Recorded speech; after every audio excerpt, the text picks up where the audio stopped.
Welcome. Good morning and welcome to Life Expansion After 50 podcast. Today's episode is about the high impact step in the stimulus response cycle. Now, every step is important, but getting a handle on the space between stimulus and reaction can change your life. And furthermore, between reaction and response, that section can take as little as a half a second or less. And if we don't get a handle on that, we have a much harder time doing anything that happens after that. Research tells us we make about 30,000 decisions each day. Now, this number will vary depending on who you talk to, but assuming we have between 50 and 60,000 waking seconds in a day, that's about a decision every other second. If you accept that 95% of our lives are run by habit, which I do, I first heard that in 1980, and I would say it's true. Since then, I've made hundreds of nuances, but the metric still holds. If the above is true, you also have to agree that virtually all of those 30,000 or so decisions are coming out of habit. I mean, every other second, are you literally thinking about each one? Probably not. The reason I say the space between stimulus, reaction, and response is a high impact area is because the first half of the stimulus response cycle is fully in the subconscious realm. Since the subconscious is predisposed to look for threats, we see threats where there are none. We also magnify the threats that are actually there. Now, how many Serengeti tiger level threats can we actually have in a lifetime? For most of us, maybe 2 or 3, yet the subconscious can treat every threat at that level, causing a release of a corresponding amount of cortisol and then adrenaline if we don't get it handled. In other words, for minor threats, we could still be getting the amount of cortisol necessary for the level of a tiger coming at us. That's not healthy. By simply training the subconscious to see 50% fewer threats, and I believe you can reduce it by even more than that, what can that do to our decisions? What can it do for our state of mind, our stress levels? Most importantly, the decisions that follow those decisions. For most people, when they're attempting to change a habit, they start inside the stimulus response cycle and they focus on the response. However, that's too late. The horse has left the barn. We know that the subconscious has a reaction time of as little as 150 milliseconds. That's just over a tenth of a second. The conscious mind has a reaction time of about a half second. So in that space right there, that's when the horse has left the barn. There's a reaction step before the response step. Now, we call it a stimulus response cycle, but when you deconstruct it, there's a step in between there. And here's how I distinguish between the two. Reaction. It's an instinctive emotional response that's often impulsive and fast. Reactions are influenced by past experiences or fears. And I know I have the word response in the definition of reaction. Now, here's response. A thoughtful, deliberate action that involves considering the situation, weighing options, and making a conscious decision. Responses take more time to develop and deliver than reactions. Now, if you're making a decision every other second, how much time do you really think you're putting into weighing options? As a result, you can see that it's easy for our response to equal our reaction, and that's a problem. Continuing that line of thinking, the next step is action. We can act on our responses or not. Here's how I would distinguish acting. Action. An action is an act of the will or the completion of a task, step, or intention. For example, speaking, crying, eating, jumping, kicking, running, smiling, and on and on. You can even thinking can be thought of as an action. So you can see that between reaction, there should be a choice of how we respond. If the reaction is a Serengeti tiger, and we let our response equal our reaction, that you can see how you can become triggered.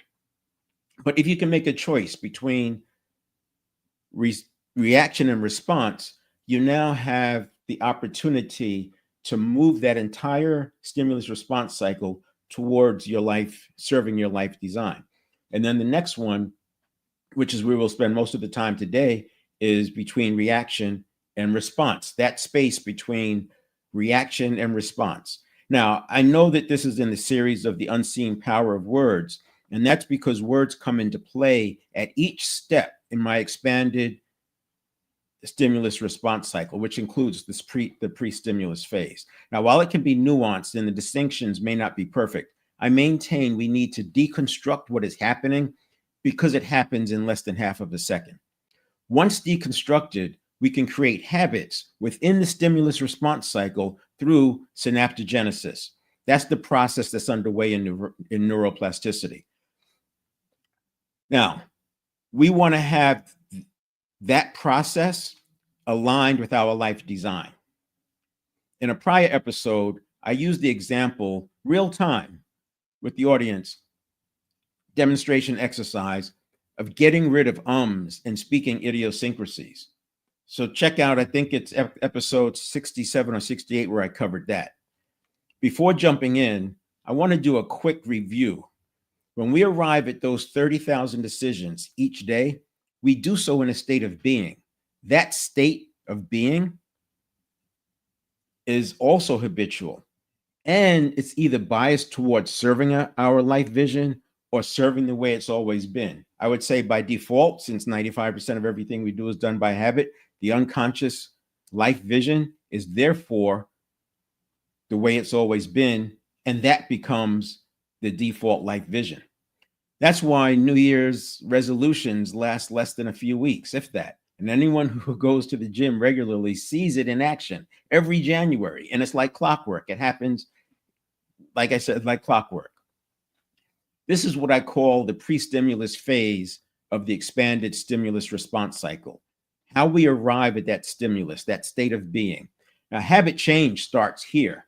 We need both, and both the pre-stimulus phase and the stimulus response phase are interdependent, and each can influence the other. It's like the chicken or the egg, which comes first, and they both can have an impact on the other.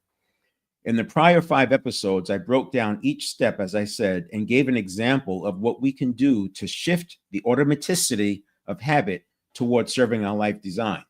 In the pre-stimulus phase, there are 4 cognitive factors that I consider, plus our physiology. Now, physiology is often overlooked because people think of the subconscious as a mind. That's what it's been called for hundreds of years. However, we know it's the firing and wiring of 100 billion neurons, each interacting with thousands of other neurons. These neural pathways are why we get the 11 million bits per second processing speed of the subconscious. Think energy flowing through the neural pathways. Energy moves fast. Of these 100 billion neurons, about 86 billion are in the brain, with 20 billion being in the prefrontal cortex. And I bring that up because the prefrontal cortex largely was formed between age 19 and 27. And those executive functions, self-control, planning, organizing, directing, controlling, those functions are new. Many of them are new with the prefrontal cortex, which is why we may have had more willpower in our teens. We may have had less risk aversion in our teens because we didn't have the self-control mechanisms that sometimes will slow us down in the case of willpower. It's actually called I don't want power. In other words, when the willpower and the I don't want power get into conflict, we can feel like we're fighting against ourselves. Now, all this processing requires energy. In a resting state, we're using about 80% of our metabolism just to exist. About 25% of that 80%, that's just for the brain. In a resting state, it's monitoring our functions and running those 95% habitual thought patterns. The 4 factors in the pre-stimulus phase, beliefs, neuroplasticity, priming, and mindset, are covered each in its own prior episode. The 5th factor I haven't covered is physiology, which, as I said, plays an important role in determining our state of being as we encounter life stimuli. High performance isn't just about mental readiness. It's deeply intertwined with physical preparedness. Our body's condition, hydration, nutrition, sleep, and movement directly impact brain functions. Emotional resilience and decision making ability are an outgrowth of that. When we're dehydrated or nutrient deprived, blood flow to the brain is compromised, reducing oxygen delivery and cognitive clarity. Sleep deprivation similarly hinders the brain's ability to regulate emotions and make sound decisions. Even posture matters. Standing tall and breathing deeply can significantly increase confidence just by signaling and reducing stress hormones. This benefits both the internal game and the external game. High performance physiology means aligning our body's needs with our goals. Hydration, movement, balanced nutrition, and restorative sleep aren't optional, they're foundational. When we prioritize these areas, we show up with greater energy, focus, and resilience, making it easier to pause, reflect, and respond thoughtfully in the space between stimulus and reaction. It doesn't end there. We still have to condition that reaction. Before that, be, let me illustrate where we are in unfolding the expanded stimulus response cycle. So, what we've talked about up until now, we have our four factors in the pre-stimulus phase. We have beliefs, neuroplasticity,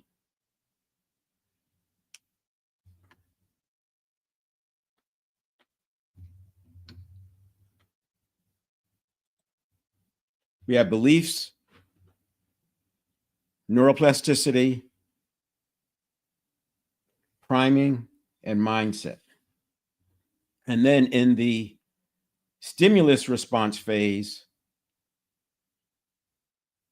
we have the stimulus, we have the reaction, we have the response,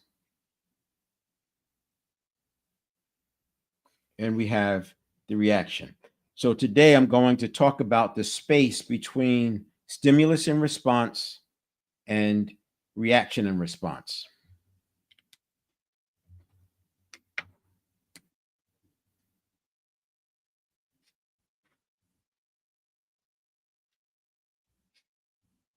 And we want those arrows to be working towards our life design. This is what I mean when I talk about putting the automaticity to work for us. If these arrows are not working towards us, you can imagine them being, let's say, red. Now, I want to talk about this stimulus box for a moment.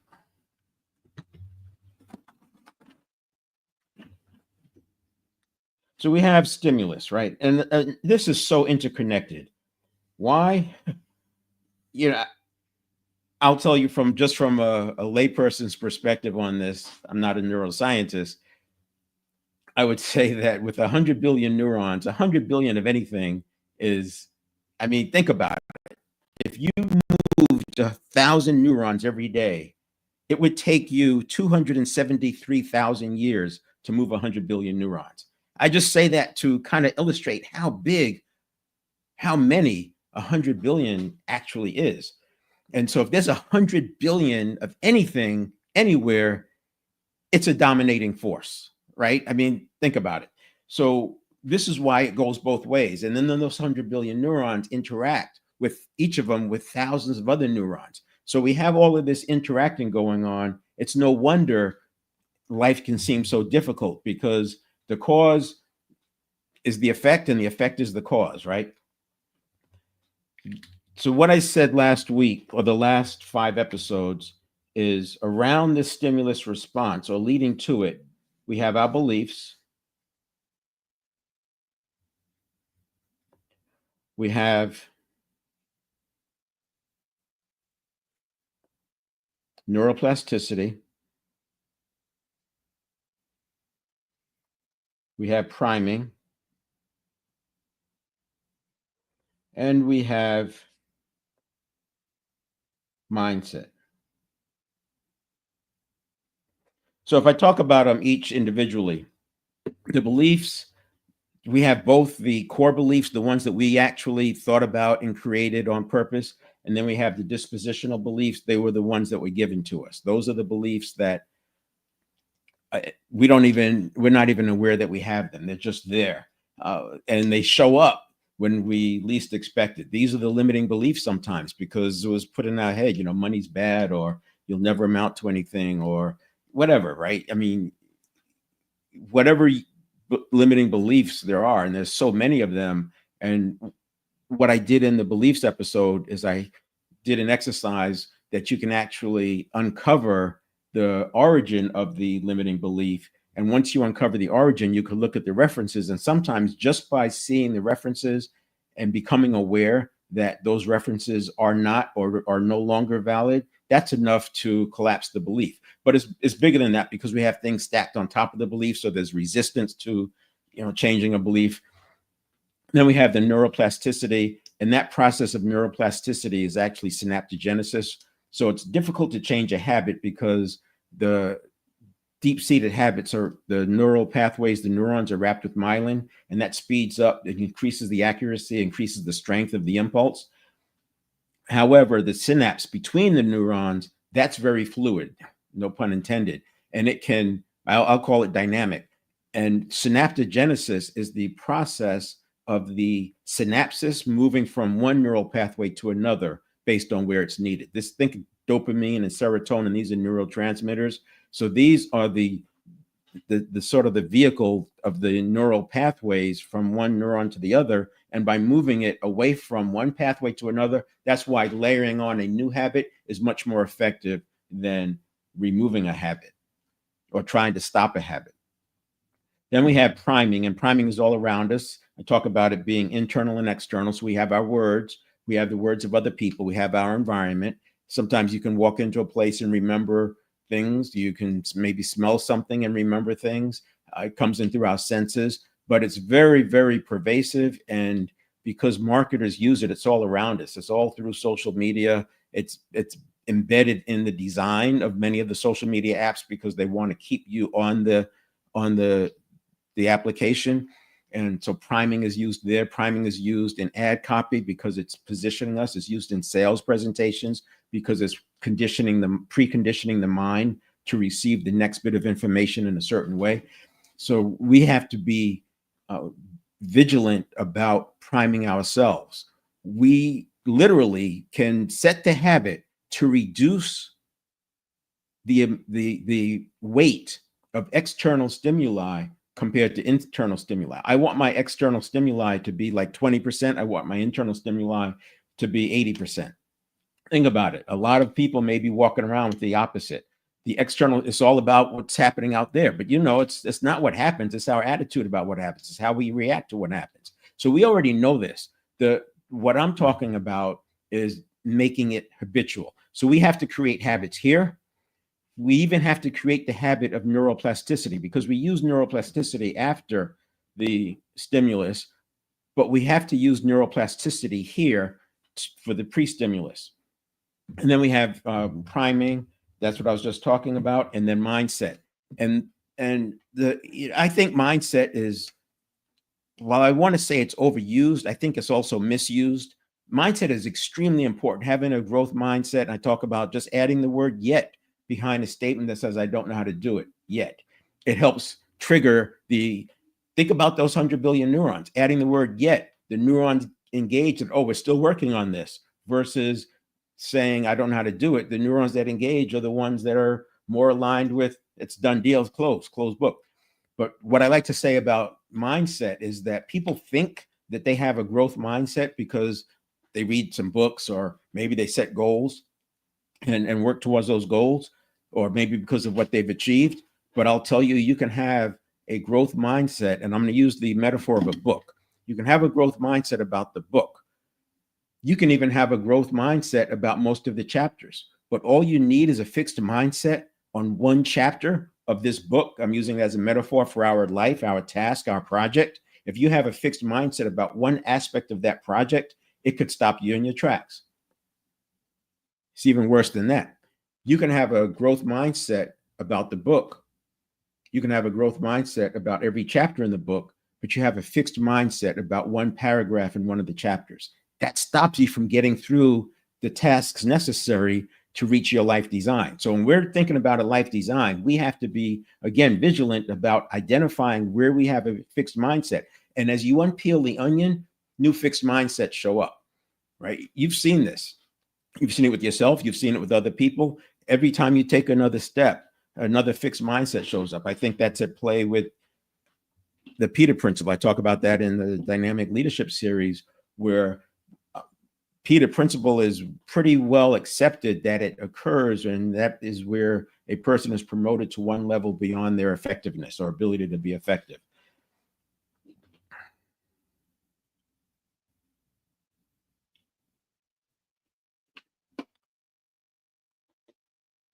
And as you unpeel the onion, or as you take that next step, as you get into unfamiliar, by the way, the subconscious perceives the unfamiliar as a threat. So as we do that, again, we can get triggered into a fixed mindset in an area that we didn't even know existed. Next thing you know, you have a fixed mindset. Yet you're the same person who believes you have a growth mindset. So I want to make this a much more dynamic conversation, this mindset. And then what I want to talk about today is the physiology.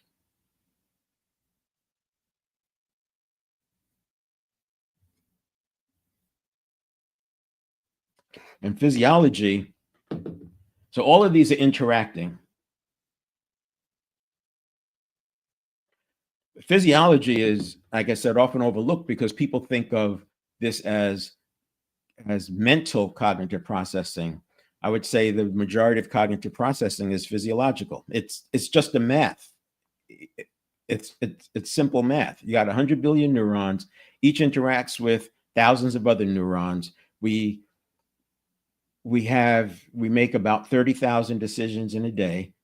That aligns with 95% of our lives being run by habit. That habit lies in neural pathways. The neural pathways are physiological. See, if a person dies, when a person dies, their mind, their spirit, their soul, it's gone. But what's on earth is their brain and the nervous system. And those are the neural pathways. Now, what may be gone is the energy that's running through them, but it's the neural pathways and the neurotransmitter that's enabling the energy to run through it. It's like having electricity running through wires, but if you remove the wires, that energy is no longer being controlled or directed. So physiology is very, very important. It's why it's the second area, my 7 fitness areas roadmap, which, by the way, the 7 fitness areas roadmap is how this plays out. I don't work on it like this. We work on it from the 7 fitness areas: mental, physical, spiritual, emotional. Get a handle on that. And then you can work on the relationship, professional, and financial. And this makes the shift from have, do, be to be, do, have. Because what we want to do is arrive at the stimulus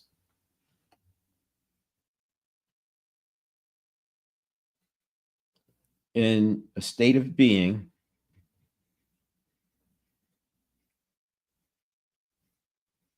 that's optimal. We want to arrive at the stimulus in a state of being that's optimal. All right. And that kicks off the stimulus response cycle, because after that, you have, after a state of being, I see if this was off the screen. Let me just,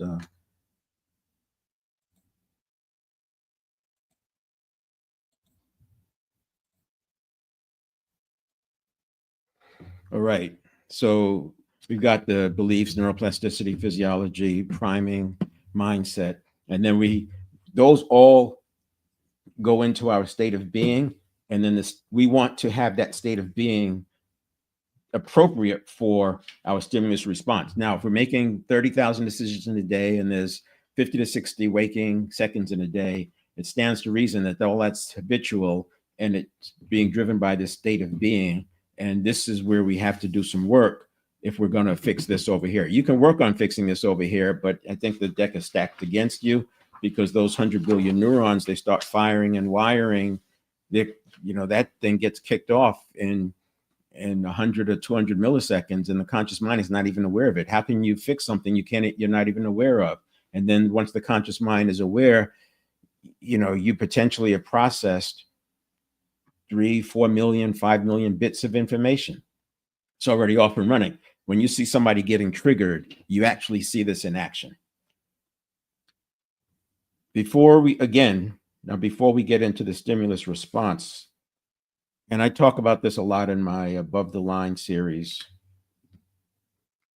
We're going through life, right? And then we're trying to break through. But what happens is, as we start working on the pre-stimulus phase, we might not see, this is, by the way, this is the upper limit, this is the lower limit, and this is the breakthrough. So there is a barrier between our upper limit and breaking through. This is why it can seem so hard. And in this space, we have a lot of cognitive dissonance, because as we're trying to break through, we're literally going against beliefs, we're going against habits, and that cognitive dissonance comes in because we're not supposed to be there. It's not available to us in our belief system, yet we're going after it. And you're literally, that cognitive dissonance, the way I describe it is, you're literally experiencing the neuroplasticity in action. A lot of times, if you're breaking through, I can't say this is true for everything, but if you're in the midst of breaking through something and you're in that area, you're going to have this brain fog. And as you get that brain fog, if you can recognize it as the cognitive dissonance that has to come, in other words, to have a breakthrough, you first have to go through a stage of confusion, because a breakthrough is by definition a break with the past. If you're breaking with the past, there has to be some kind of confusion or some kind of a rearrangement of ideas for you to have that breakthrough. That process is the neuroplasticity in action that's being forced on yourself. Fortunately, we can also do this intentionally. It's a lot easier once you get up here in the possibility realm, but you can also do it down here. But and so this barrier is what I say takes 3 to 6 months to get through. If you want to do the inner work faster, harder, with more energy, that's why I like to work with people. I prefer to work with people who have a purpose or self-actualization or some major life vision. If you don't have that, I'd rather see that happen first, because you're going to need that kind of strength to get through the fears that will continue to pop up, the fixed mindsets that will continue to pop up, the cognitive dissonance that can set you back. See, the excitement and cognitive dissonance of crossing this barrier has the same signature as anxiety. And without understanding that, it's very easy to get in there, feel the anxiety, and do a 180. And now you're going back the other way.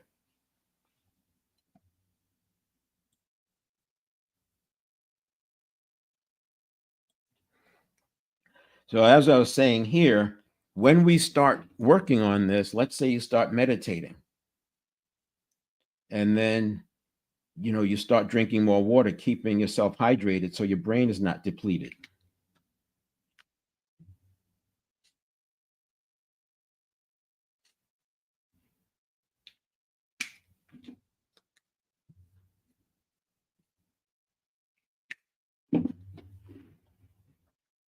And then you start doing some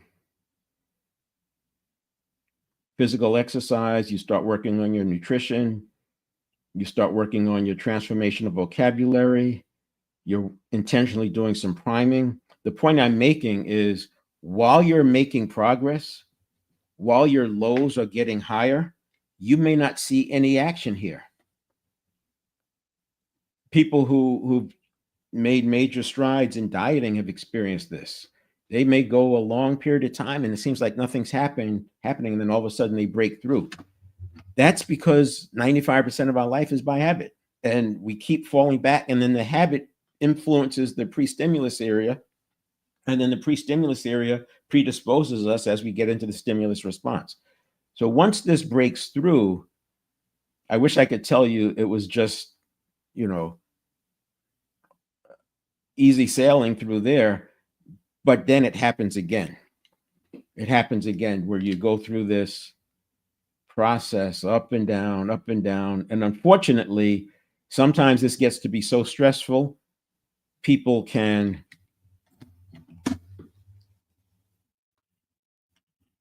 just give up, give in.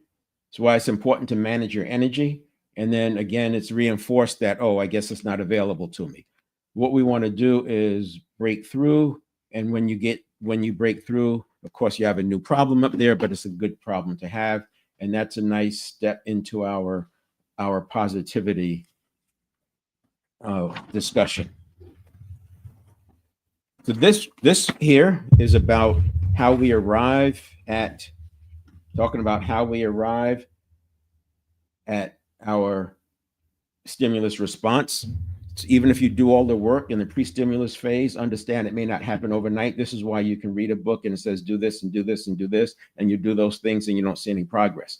If you start measuring, for example, how many times were you anxious in a week, and then how much anxiety did you have in those times that you were anxious, and then how long was the duration of the anxiety, you'll start to see improvements here, even though you haven't seen the breakthrough yet. So we've got the stimulus,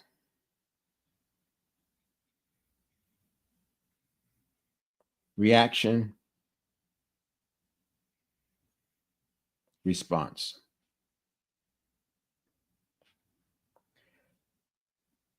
And again, our target is to have green arrows, so it's the automaticity of serving us.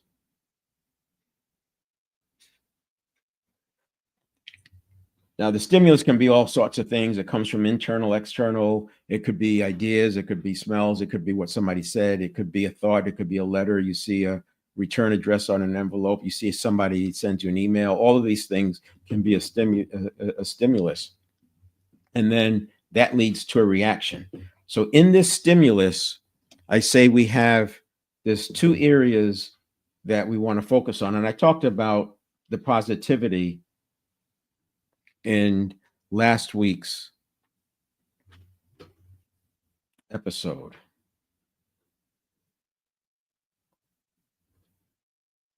So we have positivity. That's a training mechanism that we're doing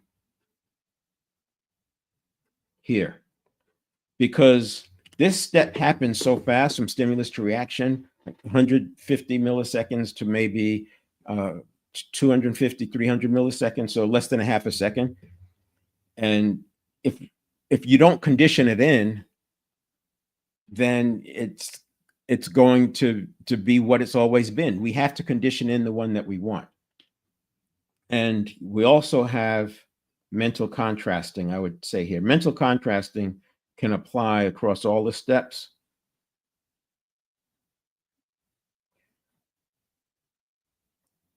The short version is that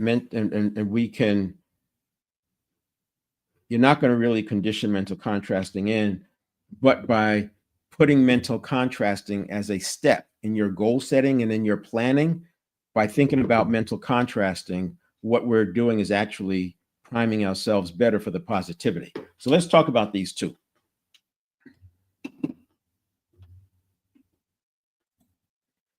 Positivity is a way of thinking. So if you take stimulus, reaction, and you take that the subconscious is predisposed to look for threats, what we're going to do there with the positivity exercise is literally retrain the subconscious to where it does not see everything as a threat.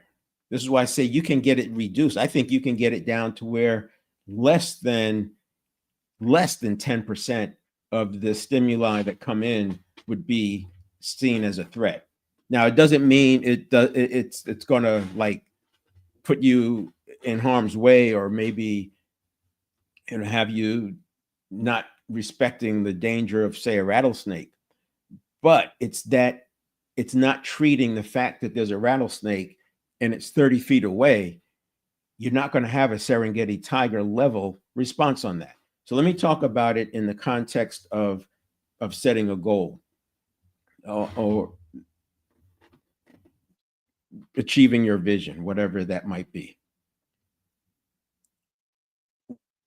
The positivity exercise, and it takes about 6 weeks. It takes about 6 weeks to get it to set in. You'll see improvements in a week or two, and that's back to that line where the lows get higher, right? But it takes about 6 weeks to make it a real habit. And what we're doing is using deep practice. And we're going to do this exercise 3 times a day. I recommend doing it with meals. It takes a minute and a half, if that. In the beginning, it might take a little bit longer, but that's going to become a habit too. And somewhere around the second or third week, you want to start using it in real time through the day, actually working the habit. So we're going from awareness to actually doing it and making it a habitual exercise, and then to using it in the real world. So you think 2 weeks, 2 weeks, 2 weeks, but overall it's a 6-week process. What you're going to do is teach the subconscious, the subconscious, to assess if something that's coming in is a threat, or is it simply part of the context for our goal. So for example, let's say that you have a goal, you set a goal to have a business, and now you have this business, and there's going to be things that come in that you didn't anticipate. That just happens, right? Stuff happens. And one of those things happens. You lose a client, for example. On its own, losing an important client could send you into a spiral, right? It could send you into a, oh no, the house is on fire. But what we're doing is training the subconscious to assess, is this part of the bigger positive context, which is having the business? If it's part of the bigger positive context, then we've chosen to do it. It's part of the business. It just goes with the territory. We have to learn it. It's no big deal. The subconscious moves on to look for other threats. But because you've trained it this way, it's going to always look at it. Is it part of the bigger context? The easy example I use is if you get a flat tire in your car, it's easy to say, oh, my day is ruined, or it's downhill from here, whatever. Even just the cortisol that goes through, now you're going to be late for something. Maybe you don't know how to change a tire. All of this stuff comes in. What we're doing is training the subconscious to see that having a flat tire is part of the bigger context, the bigger positive context of having a car. So this is not just gratitude. It's not positive mental attitude. It's not reframing. It's a very deliberate process, because you're training the subconscious, something that happens in 150 milliseconds in some cases. You're retraining it to not look for threats, because you're not a hunter-gatherer. You're not out there hunting around lions and tigers and bears. You are going through a fairly predictable life, comparatively speaking, a very predictable life. So we don't have to have this same kind of alert for threats. And not only that, because of the way technology is continuing to expand, and you think about VUCA, volatility, uncertainty, complexity, and ambiguity, you see how we're on that steep part of the curve. It's very easy to have these triggering events throughout the entire day.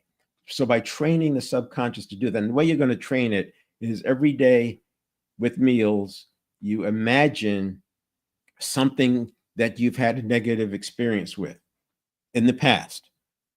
In the beginning, we don't want to start with anything current. Just come up with some things in the past. And we all have them. You're going through the day and you see something and it reminds you of, oh, this negative thing happened to me. Oh, I did that. I stubbed my toe. I had an accident. I dropped this. I broke that. I lost my job. I did, whatever it is.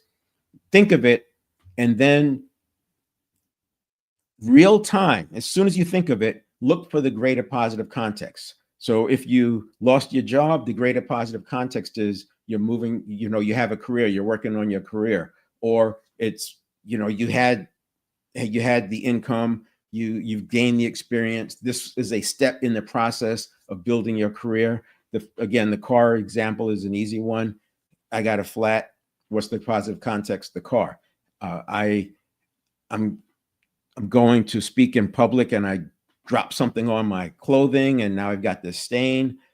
That could be seen as the end of the world, but when you look at it this way, the larger positive context is speaking as a goal of mine. This is just part of that. It moves it from being a threat to just an annoyance.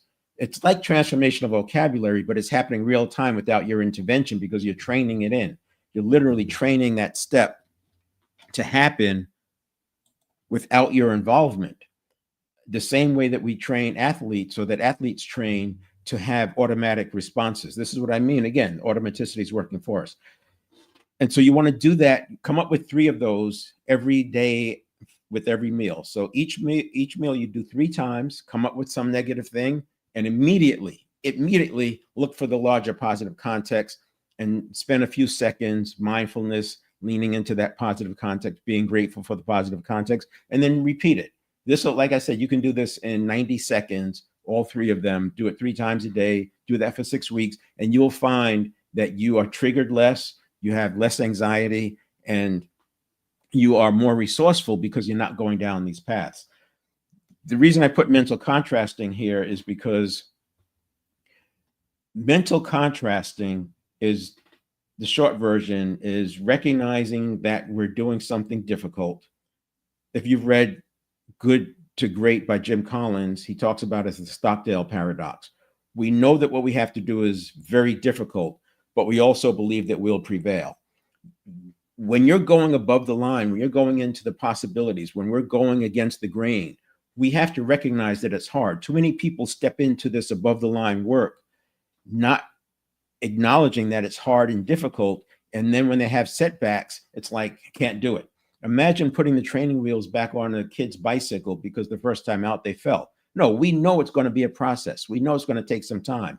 Well, let's say that, kid is starting in first grade, and the first time they get a bad grade, we say, oh, they're not going to do it. Let's take them out of school and put them to work. No, you know that it's a process. It's a step-by-step process. It's going to be difficult, but we will prevail. There will be setbacks, but we will prevail. And that's the mental contrasting, is you want to step into this with an understanding that there's going to be obstacles, and then you could create solutions for those obstacles. I used to teach obstacle coming up with, when you have your goal, the first thing you do is clearly identify the problem, the obstacles that are in your way. And there's many people pushed back against that because they don't want to think about the obstacles. And it was interesting. It was very early in my career, and I didn't have enough hooks to hang things on at that time. And I was swayed. The thing is, it's different in an operational environment. In an operational environment, you don't have to focus on the obstacles because it's habitual. You just want to keep moving forward and it works itself out. Your amplitude of the cycle is a lot less because the operational environment has infrastructure around it that keeps things at the mean. When we're above the line, we're all over the place. Now, there'll be a reversion to the mean, but it may take some time. And I would say that the distinction in an operational environment, yeah, it's okay to positive mental attitude. Let's go. Let's don't think about the obstacles, just do it. But when you're going above the line, you want to engage in the mental contrasting step. That's going to help you with the reaction, the stimulus to reaction. And then in the response, what we're going to do is implementation intentions.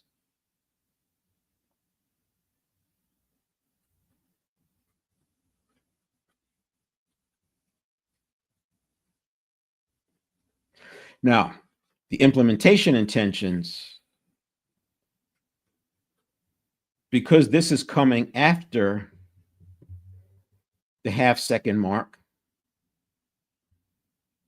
500 milliseconds is coming after the half-second mark. This side over here is conscious thinking. But keep in mind, you could have layers and layers and layers and layers of these stimulus response cycles going on, right? This is, basically when a person is triggered, they're getting many of these happening, and they're just layering on, and more neurons are firing with more neurons, and on, right? If you see somebody, if you've experienced spiraling, you can see why this is at play. So while this side of this is conscious, it could be part of a bigger cycle that's underway, and there could be some subconscious work, but that's beyond the scope of this. And so then this side is subconscious.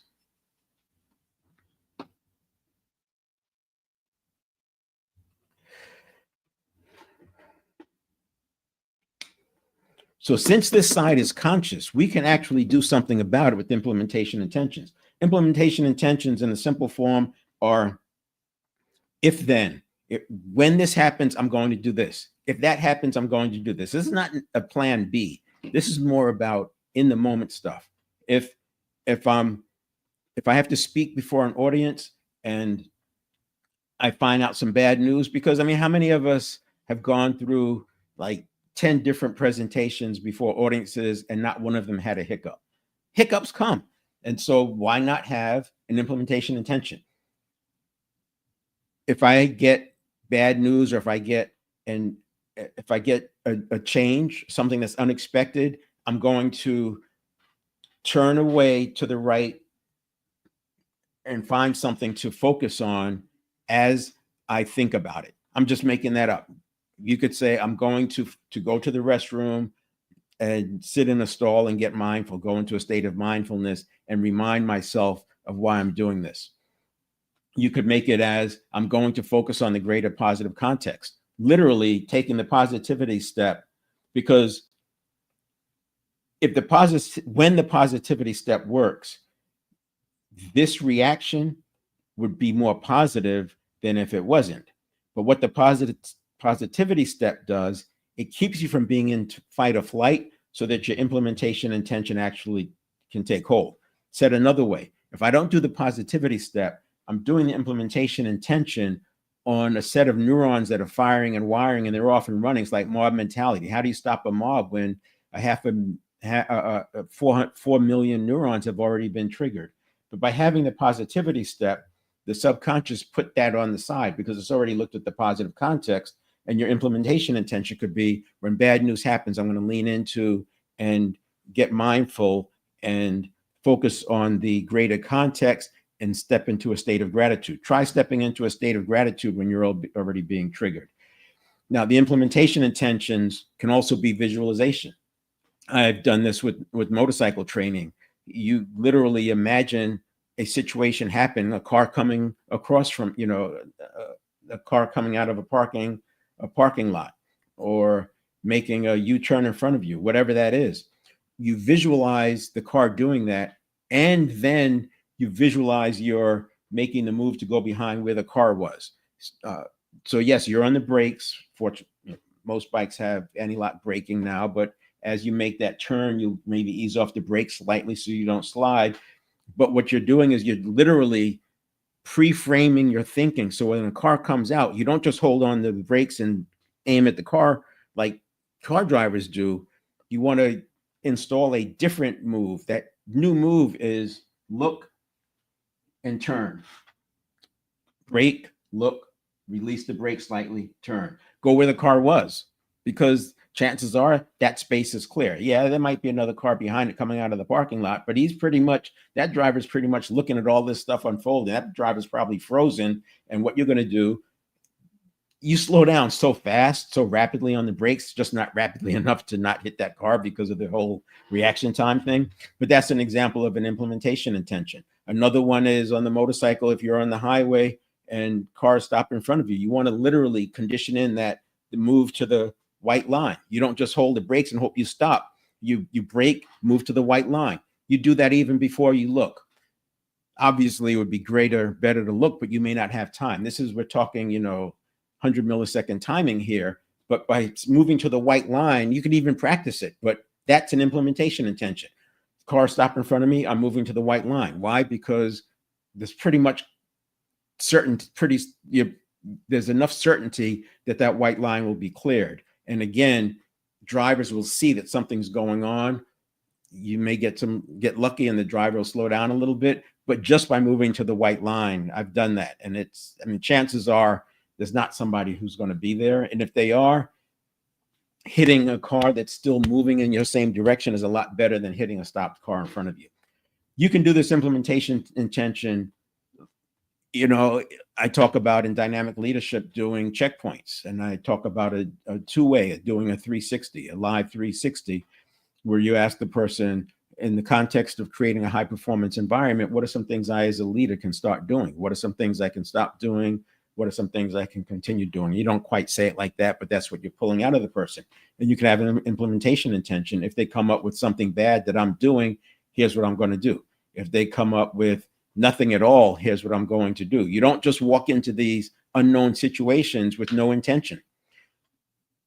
What happens in this stage right here, from the reaction to the response, is you literally can train your subconscious to leverage the speed of the reticular activating system. Now, remember, the reticular activating system is what filters the 11 million bits of information that are being processed each second, and it filters it down to what's important to us. This is why goal setting, when you set a goal, you get this unexpected serendipity happening. The stuff was already there in most cases. It's just that now we're aware of it because the reticular activating system is cued to look for that. So what we're doing in this step, we're training the reticular activating system, which is, I would say, part of the subconscious for layperson's terminology, to filter through a set of responses. And what I want to see in these three, I want to see three choices. And remember, it processes 11 million bits per second. I want to be presented with three possibilities that I can do. Three possibilities. And you can get more detail on that. You can have a, ideal one, a low effort one, or whatever, right? But you want to have three choices, and then you respond out of those three choices. This whole thing is happening in less than 3/4 of a second.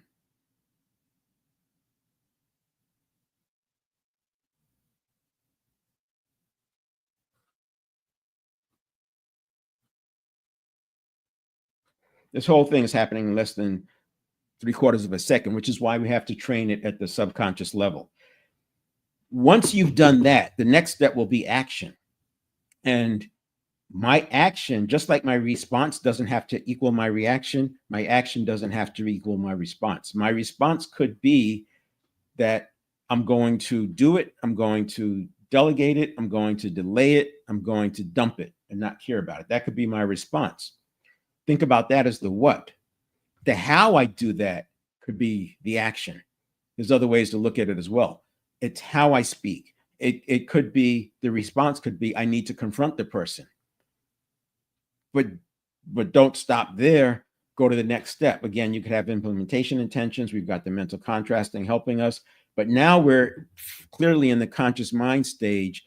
And one of the things that you can that I would program in is the problem solving model. Einstein says that if he had an hour to solve a problem, he would spend 55 minutes talking about it and 5 minutes working on it, on the solution. You could literally do a really quick, I'm talking like a 1/4 second quick problem analysis, clearly define the problem. So in other words, before you act, before you take the action of the response, before you say it, and we'll talk about this more next episode, you can do a mini problem solving step. Clearly identify the problem. And then the next step after that, obviously, would be look at possible solutions. So those possible solutions have already happened here, but now you're doing it with the conscious mind.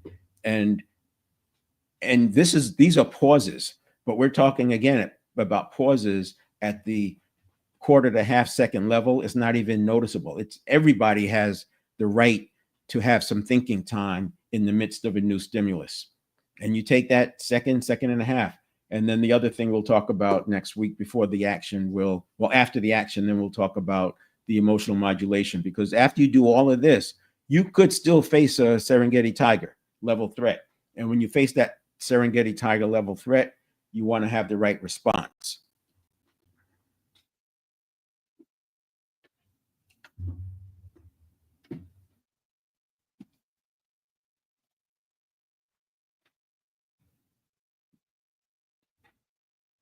Again, what we're doing is we're putting the automaticity of the subconscious to work towards our life design. And we've got to take care of this stimulus response stage because it's so fast, but it's interdependent with the pre-stimulus phase. So we have to look at them together. And the thing that is going to happen here is our proactivity will go up, our choices will go up, and the quality of our choices will go up. And then we could talk about other things, KPIs and feedback mechanisms, et cetera, to help that along. But this, to me, is where agency resides. It starts with personal leadership. That's the pre-stimulus. Having agency is being able to access the best version of ourselves. And through that agency, then we can lead others more effectively, and we can make the decisions in our lives more effectively. That's it. I'm going to leave it there. Next episode is the action, and I'll get into the emotional modulation as well. See you then.